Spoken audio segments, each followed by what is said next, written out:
Bendiciones a todos, Dios los bendiga. Bueno, como lo anunciamos el día de ayer, hoy vamos a comenzar una nueva serie muy interesante, muy poderosa en la palabra de Dios y se titula Prohibido el paso al enemigo. ¿Cómo cerrarle las puertas a Satanás con una simple decisión? Imagina cómo sería tu vida si tú caminaras libre de pecado y mantuvieras a Satanás fuera de tus negocios, de tu familia, de tus asuntos personales. Pero ¿cuál es la clave? ¿Cuál es la clave? ¿Cómo podemos prohibirle el paso al enemigo? Mucha atención en estos devocionales que vamos a estar estudiando a través de la palabra de Dios. Yo sé que para muchos nos va a sorprender la manera en que nosotros mismos abrimos la puerta al enemigo.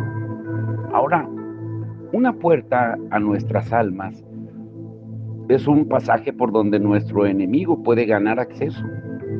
La presencia de ese portal muchas veces pasa inadvertida para muchos, pero es ampliamente conocida en el reino del Espíritu. Esa puerta se mantiene entreabierta entre la luz y la oscuridad, con una historia tan antigua como los hijos de Adán. Bajo la divina ley de Dios, nuestro enemigo está restringido al reino de la oscuridad. Como creyentes, somos librados de esos poderes de las tinieblas. Pero si esa puerta se abre, Satanás y todos sus demonios tienen asegurada la entrada legítima. Su objetivo, controlar áreas de nuestras vidas. Y eso siempre resulta en robo, destrucción y pérdida de libertad, lo cual puede significar nuestras vidas tanto espirituales y aún físicas. Jesús llamó a esas puertas o a esos portales puertas. Sus palabras exactas fueron las puertas del Hades en Mateo 16:18, del infierno. Y también dijo que se había ganado las llaves que la cerraban y la aseguraban en Apocalipsis 1:18. Pero la pregunta es, ¿cómo podemos cerrar esa puerta a nuestras vidas? ¿Y cómo podemos asegurarlas, especialmente si estamos poco conscientes de su existencia? Como soldado sabio, considere por un momento la manera en que piensa su adversario. Suponga que usted es un adversario del mal con acceso irrestricto e indetectable a un edificio. Usted viene y va según su voluntad, deslizándose adentro para robar a su antojo. Disfruta de su condición. Así que, ¿qué hace para asegurar su posición y acceso a ese edificio? ¿Cómo mantiene su ventaja? Pues usted hace un gran esfuerzo por asegurarse de que el dueño nunca detecte su actividad, porque una vez que se descubra su presencia, será echado fuera. Ese es exactamente el plan de Satanás. Si puede mantenerte ignorante, él mantiene su acceso. Por eso Dios dice en Isaías 5:13, por tanto mi pueblo fue llevado cautivo porque no tuvo conocimiento. Y en Oseas 4:6 dice, el pueblo perece por falta de conocimiento. Nunca olvides el título, que será el encabezado de toda la serie. Prohibido el paso al enemigo. Cómo cerrarle la puerta a Satanás con una simple decisión. La ignorancia cobra un gran precio, pero no tenemos que permanecer ignorantes. Por eso necesitamos estudiar a la luz de la palabra sobre ese engaño, exponiéndolo para que tú y yo podamos cerrar y asegurar la puerta al diablo de forma permanente. El enemigo captura a los creyentes con la trampa de la ofensa. Muchas veces, aunque una persona no haya hecho nada para merecer el mal que le hacen, aún así llega a ser cautivo si no perdona a su ofensor.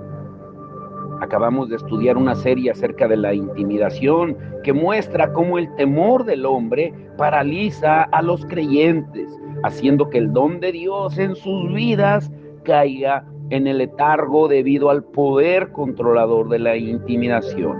Y ahora en esta nueva serie vamos a exponer la raíz de todas las vías de control del enemigo en la vida del creyente. Y no podemos exagerar la importancia de estos estudios. Creo que deberían ser escuchados por todos los que claman en el nombre de Jesús, que es el poder de Dios, porque hay poder en el nombre de Jesús. Ahora, escucha bien. En el reino del descuido y la ignorancia, hasta los creyentes caen como presas. Imagina que estás en un lugar inundado con violencia y crimen. Y no pasa un día sin que haya noticias escalofriantes de asesinatos, de violación o secuestro. Bueno, estamos viviendo en Salamanca exactamente, y en Valle de Santiago y aquí alrededor. Imagina que tu hogar es acosado por un agresor peligroso que se oculta en algún lugar en la oscuridad, esperando el momento en que pueda escurrirse adentro y sorprenderte.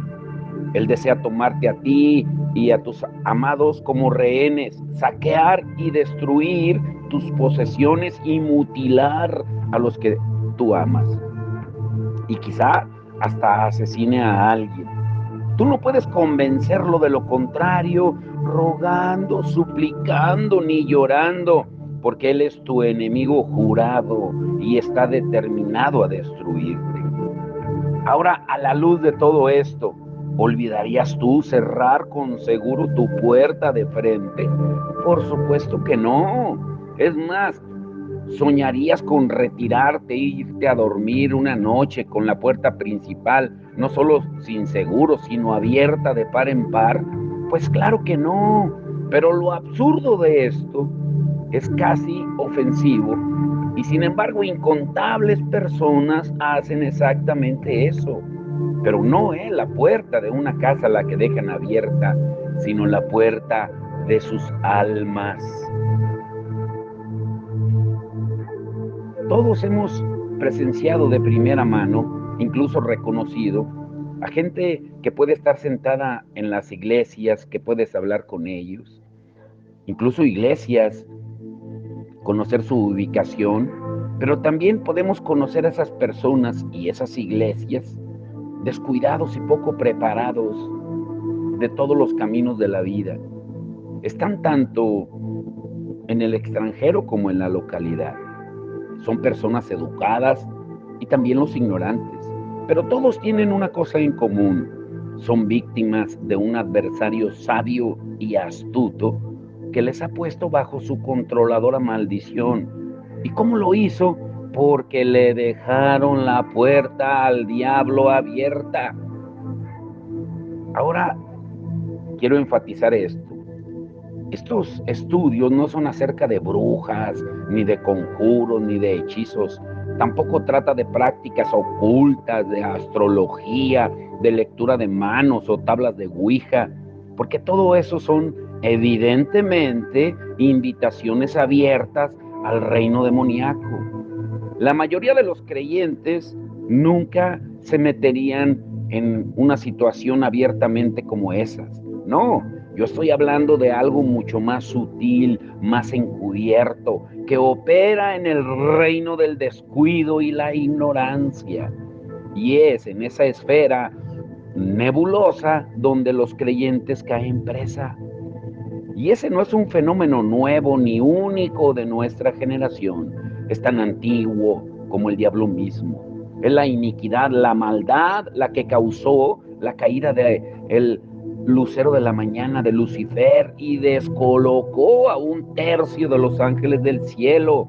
Es la rebelión, que es desobediencia a la autoridad de Dios. Y en este punto tú puedes haber soltado un suspiro de alivio y decir, bueno, eso no es conmigo, porque yo no soy rebelde ni desobediente. Pero no te apresures a responder, porque te sorprenderás que Satanás no es un tonto. Él y sus huestes son muy astutos y hábiles La mayoría de los creyentes no se meterían voluntariamente en la desobediencia, más bien caen en ella por medio del engaño. Y estoy seguro que deseas saber de este engaño y que quieres proteger y salvaguardar tu hogar, tu vida y tu familia. Satanás es el maestro del engaño. Jesús dijo que no solo era un engañador, sino que era el mismo padre del engaño y de la mentira en Juan 8:44. Y también nos advirtió que sus ilusiones y engaños vendrían a ser tan fuertes, en los últimos días, que si era posible, hasta a los elegidos engañaría. En Mateo 24:24. Y ahora, déjame decirte que estamos viviendo en esos días. Tan solo examina el ruego apasionado de Pablo a la iglesia de los Corintios, una iglesia que se manifestaba en dones de todo tipo, señales, prodigios. Pero Pablo les dice en 2 de Corintios 11, versículo 2 y 3, porque os celo con celo de Dios, pues os he desposado con un solo esposo, para presentaros como una virgen pura a Cristo. Pero temo que como la serpiente con su astucia engañó a Eva, vuestros sentidos sean de alguna manera extraviados de la sincera fidelidad a Cristo. Pablo comparó la vulnerabilidad del creyente a la mentira con el engaño que sufrió Eva. Eva fue seducida a desobedecer, como dice Génesis 3:13. Pero con Adán la historia fue diferente. Dice la palabra que Adán no fue engañado en 1 de Timoteo 2:14. Refiriéndose a la naturaleza de la transgresión de Adán, las escrituras dicen, porque así como por la desobediencia de uno solo, muchos fueron constituidos pecadores, dice Romanos 5:19, Eva fue seducida a desobedecer, pero Adán sabía exactamente lo que estaba haciendo. Es peor. ¿Cuántas veces hemos visto a personas en la iglesia transgredir las órdenes de Dios con sus ojos bien abiertos, completamente conscientes de lo que están haciendo? Ellos no son engañados, sino que cometen suicidio espiritual voluntario. Esas personas son difíciles de alcanzar, pero la mayoría de los desobedientes, como Eva, son engañados mediante la ignorancia. A través del conocimiento de la verdad, el enemigo puede ser apartado. Pero, ¿qué utilizó el enemigo? Número 1, tergiversó la palabra de Dios. Así que veamos cómo Adán pudo engañar a Eva. Eva no parecía una persona susceptible al engaño, porque ella vivía en un ambiente completamente perfecto. Ninguna autoridad había abusado de ella. No había ninguna mala experiencia con un padre, un jefe, un ministro o un mal esposo. Ella vivía en un floreciente jardín libre de la influencia u opresión demoníaca. Solo había conocido la bondad y la provisión de Dios mientras caminaba y hablaba en su presencia. Así que, ¿cómo fue capaz de engañarla a la serpiente? Dios les había ordenado en Génesis 2:16 y 17. Y mandó Jehová Dios al hombre diciendo, de todo árbol del huerto podrás comer, mas del árbol de la ciencia del bien y del mal no comerás, porque el día que de él comieres ciertamente morirás. La bondad de Dios hizo provisión, diciéndoles pueden comer libremente, pero su autoridad restringió lo siguiente, excepto del árbol del conocimiento del bien y del mal. Y Dios hizo énfasis en la libertad que tenían de comer de todo árbol, con excepción de uno. Pues la misma esencia de Dios es amar y dar.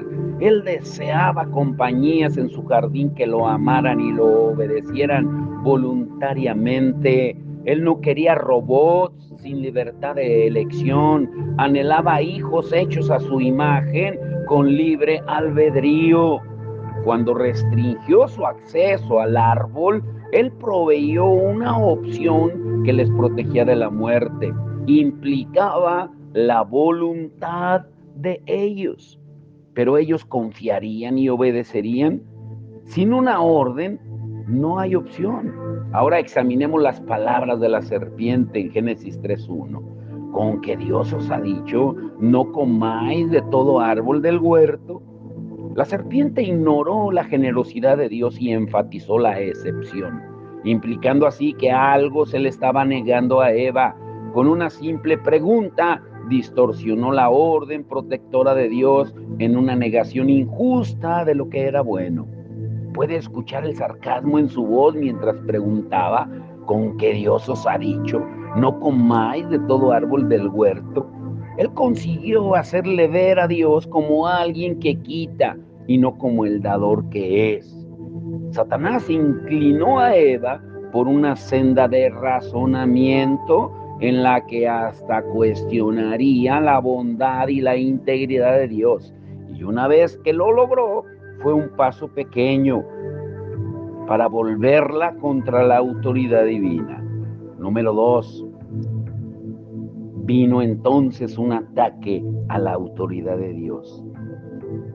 Satanás es astuto.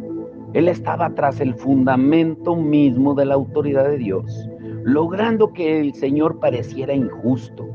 La serpiente podría atacar el dominio de Dios en la mente de Eva, tergiversando la palabra y atacando la autoridad de Dios.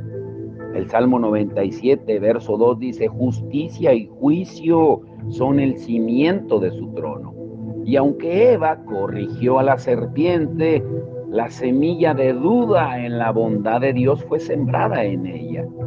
Génesis 3, verso 2 y 3 dice, del fruto de los árboles del huerto podemos comer, pero del fruto del árbol que está en medio del huerto, dijo Dios, no comeréis de él, ni le tocaréis para que no muráis. Se dan cuenta que aún mientras respondía, es muy probable que se preguntara acerca de la voluntad de Dios.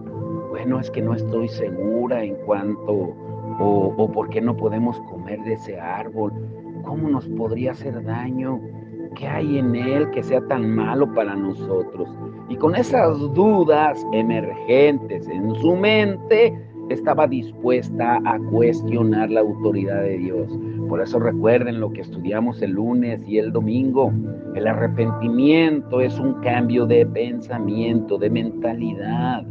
La serpiente aprovechó la oportunidad para atacar la autoridad, la veracidad e integridad de Dios, contradiciéndolo intensamente.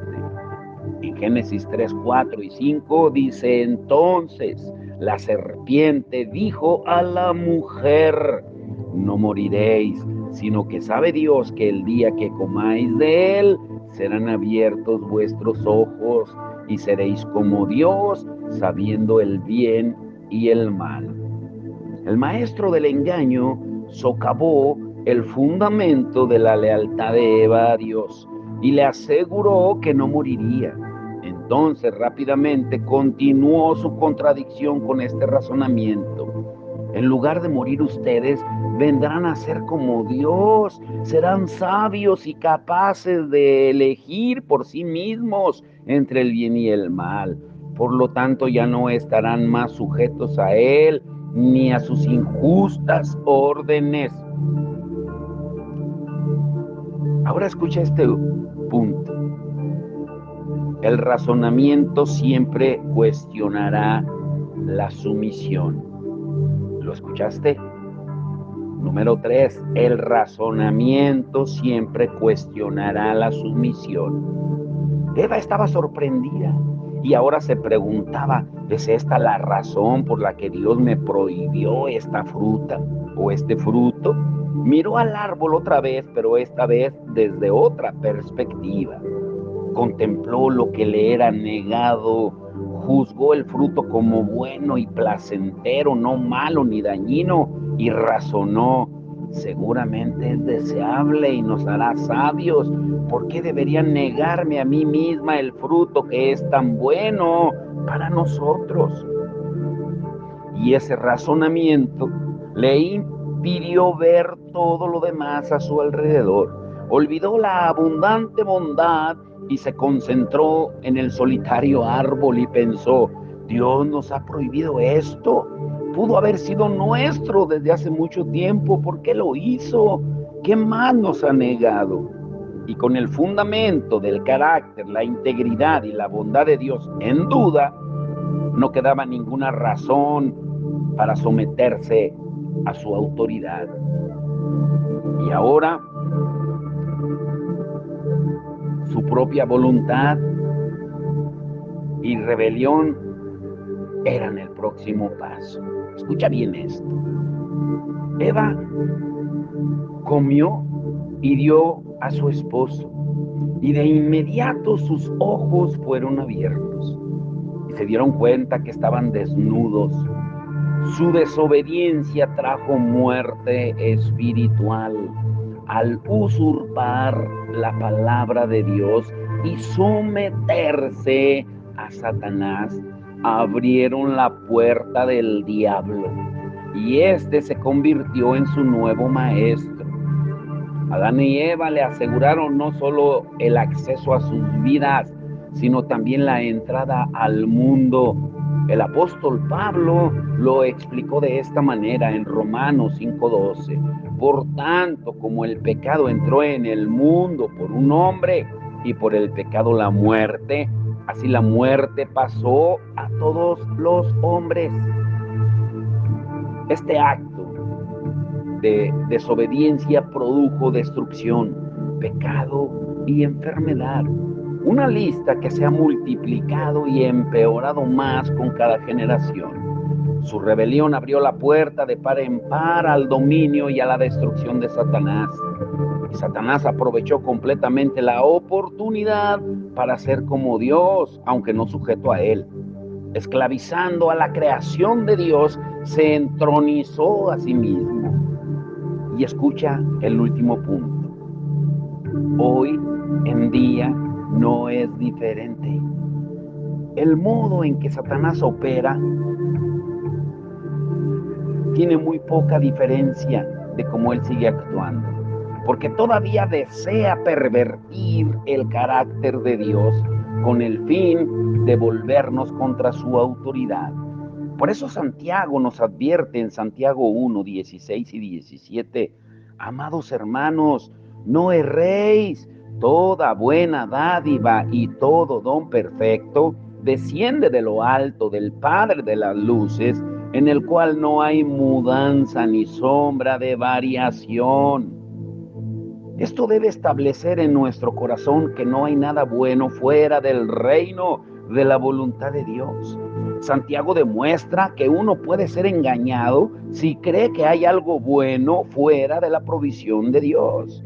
Por eso consideremos cuidadosamente nuestra discusión, sin importar cuán bien luzca, sepa o se sienta, sin importar cuán rico, abundante, sabio o exitoso te haga a ti o a mí. Si no viene de Dios, finalmente te llevará a una intensa pena y terminará en muerte. O dicho más entendiblemente, toda bendición que tú crees que viene de Dios y te aparta de Dios, no es de Dios, porque toda buena dádiva y todo don perfecto provienen de Dios, donde no hay otra fuente. Él no nos puede apartar de Él mismo. Abraza esta verdad y establécela en tu corazón. No permitas que las apariencias te engañen. Si Eva hubiera seguido esa amonestación de Dios, nunca habría sido convencida, pero al contrario, miró más allá del reino de la provisión de Dios para satisfacer sus deseos. Y te pregunto, ¿cuántas personas hoy en día se casan con la persona equivocada por las razones equivocadas? Dios puede haberles advertido a través de sus padres o su pastor, o puede haberles demostrado en sus propios corazones que estaban tomando una mala decisión, pero su propio razonamiento ahogó esas otras voces porque la persona que deseaban parecía buena como compañero o compañera y era agradable a la vista y parecía ser sabia para ayudarles a tomar decisiones.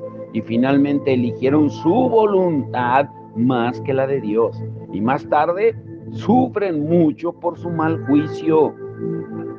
Muchos desobedecen la voluntad de Dios porque están seducidos por lo bueno y placentero. Quizás sea un medio de prosperidad o éxito fuera del consejo de la palabra de Dios. Persiguen sus propios deseos y encuentran diversión, felicidad o emoción solo por un tiempo. Encuentran bien en lo que Dios ha dicho que no. Creen que Dios les niega todo lo atractivo o divertido y piensan que Él no entiende sus necesidades e ignora la importancia de sus deseos. Creen que Dios es infiel porque no contesta sus oraciones cuando ellos esperan que las conteste. Porque el razonamiento pregunta, ¿por qué esperar la respuesta de Dios? Toma lo bueno y placentero ahora.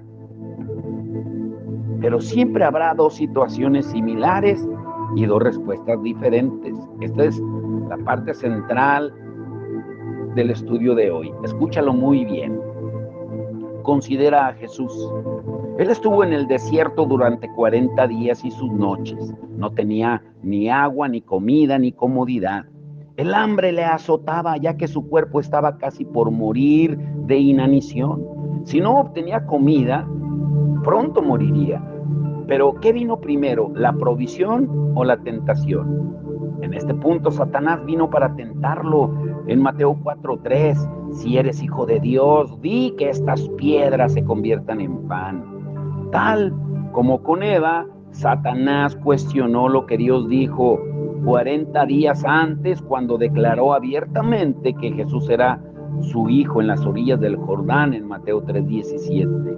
Satanás intentó distorsionar el carácter de Dios. ¿Por qué te trajo aquí para morir de hambre? ¿Por qué no te provee? Quizás es tiempo de que comas y te proveas a ti mismo. Si no te alimentas pronto morirás o terminarás con problemas físicos severos permanentes. Usa tu autoridad para servirte. Convierte en pan estas piedras. Los hijos de Israel, cuando salieron de Egipto, enfrentaron ese mismo dilema después de que dejaron Egipto y siguieron a Dios en el desierto. Se les acabó la comida. Después de solo 3 días pensaron que Dios les había abandonado a la muerte y así que comenzaron a quejarse. Razonaron que era mejor para ellos haber muerto como esclavos bajo la opresión de los egipcios. Por lo menos allá tenían comida. Toda la historia la pueden encontrar en Éxodo 16. Pensaron que Dios les había engañado llevándoles al desierto para morir de hambre. En su opinión, Dios se les estaba resistiendo. Y qué engañados estaban. Sus quejas verbales eran la manifestación externa de sus corazones ingobernables. Estaban dispuestos a someterse al faraón más que a la autoridad de Dios. Obedecerían a cualquiera que hiciera lo mejor para ellos. Dudaron del carácter de Dios. No querían seguir la dirección de Dios porque requería que confiaran en Él. Eran fácilmente engañados a no someterse a su autoridad. Y esa actitud les costaría más tarde la tierra prometida y los llevó a la rebelión. Pero a diferencia de los israelitas, Jesús se negó a sí mismo y esperó por la provisión divina. Él no permitiría que el enemigo pervirtiera el carácter de Dios en su mente. Él sabía que su Padre proveería para sus necesidades, así que permanecería sometido a la autoridad de Dios sin importar lo poco placentero que fuera por el momento. Resistió la tentación satánica para tomar las cosas en sus propias manos, por lo que él dijo en Mateo 4:11, al Señor tu Dios, en Mateo 4:10 y 11, al Señor tu Dios solo adorarás y solo a Él servirás. El diablo entonces le dejó y vinieron ángeles y le servían. ¿Por qué? ¿Por qué vinieron ángeles a servirle? Dice Hebreos 5, 7 al 8. Cristo en los días de su carne, ofreciendo ruegos y súplicas, con gran clamor y lágrimas al que le podía librar de la muerte, fue oído a causa de su temor reverente. Y aunque era hijo por lo que padeció, aprendió la obediencia. Dios le escuchó por causa de su temor reverente. Él no dudó de la bondad divina, de cara a la gran tentación y al intenso sufrimiento. Más aún de lo que cualquier otro haya experimentado, él eligió obedecer, aunque eso significaría sufrimientos. Ese tipo de obediencia y sumisión bloqueó todas las incursiones del enemigo a su vida, le cerró la puerta. Satanás no tenía acceso o entrada. La puerta del diablo permaneció cerrada. Jesús vivió en perfecta obediencia a su Padre, por lo tanto podía testificar la noche de su muerte en Juan 14, 30 y 31. No hablaré ya mucho con ustedes, porque viene el príncipe de este mundo y él nada tiene en mí. Mas para que el mundo conozca que amo al Padre, y como el Padre me mandó, así hago. Jesús habló de obediencia cuando declaró que el príncipe de este mundo, Satanás, no encontró nada en él. A través de la perfecta obediencia a su Padre, la puerta se mantuvo cerrada contra Satanás y Jesús fue encontrado libre de culpa. Y quédate con esto en tu mente. Para la siguiente semana estará precioso. Hay dos principios universales importantes. Número 1, la obediencia mantiene la puerta del diablo cerrada, negándole la entrada. Número 2, la desobediencia abre la puerta de par en par, dándole entrada plena. Estos principios son fáciles de aceptar, aunque difíciles de vivir, sobre todo en la cultura actual en la que abunda la maldad. Por eso, estos estudios son extremadamente importantes para cada creyente, porque es la palabra de Dios, la sabiduría de Dios, que nos dice de cómo evitar el engaño, para mostrarnos lo que sucede una vez que esa puerta está abierta y darnos entendimiento para conocer si el enemigo ha logrado hacer su entrada. Por eso, hoy decide cerrar la puerta y mantenerla cerrada. Pero hay grandes beneficios también de vivir en obediencia, que ese es el plan de Dios para ayudarnos a caminar con gran fe y bajo la autoridad del reino. Ahora, yo sé que ¿qué veremos el domingo? Yo sé que el domingo íbamos a estudiar acerca de las miradas de Jesús, pero el Señor habló otra cosa. Pero ahora sí lo veremos. Y solo te quiero dejar con eso. ¿Cuántos tipos de miradas crees que tiene Dios? No sabemos cómo eran los ojos del Señor, no podemos ni imaginarnos cómo eran sus pupilas, de aquel que dijo sea la luz y que por su palabra todo fue creado. La Biblia no nos dice del color de sus ojos, ni tampoco si eran pequeños o grandes, pero la palabra de Dios nos da algunos detalles de cómo Jesús veía a las personas. Ahora, ¿cuántas eran las miradas de Jesús? Piensa en eso. Vamos a orar. Padre, en el nombre de Jesús, te damos toda la honra y la gloria, Señor. Te damos gracias, Señor, por enseñarnos cómo prohibirle el paso al enemigo. Y solo hay una manera, a través de la obediencia. Podemos cerrarle la puerta a Satanás con esa decisión. Hoy, Señor, decidimos obedecer a tu palabra. Primeramente, como tú lo dices, Señor, no dejando de congregarnos como algunos tienen por costumbre, porque esa es la principal puerta que abrimos cuando dejamos de congregarnos, como tú lo dices en Hebreos. Señor, ahora nos decidimos no dejar que el enemigo nos engañe con mentiras, no dejar que el enemigo nos engañe con falsas bendiciones que nos apartan de ti, prometiéndonos prosperidad económica, pero nos aleja de la bendición de tu palabra. Hoy cerramos esa puerta y que el domingo estemos todos juntos, unidos en armonía, adorándote y alabando tu santo nombre. Señor, te damos gracias por lo que tú harás y también veremos la manera en que tú restauras, porque las miradas que tú nos das son para restaurar, no solo para condenar como algunos piensan, pero el domingo lo entenderemos a través de tu palabra, Señor. Señor, bendice todas las congregaciones alrededor del mundo donde exalten tu nombre y que tengamos días gloriosos de exaltación, preparándonos para el tiempo del fin, porque el fin se acerca. Tu venida está próxima, aunque no lo queramos creer. Por eso es tiempo de urgencia y de preparación. Te damos toda la gloria por lo que tú harás y seguirás haciendo en el nombre que es sobre todo nombre, el nombre de nuestro Señor Jesucristo. Amén y amén.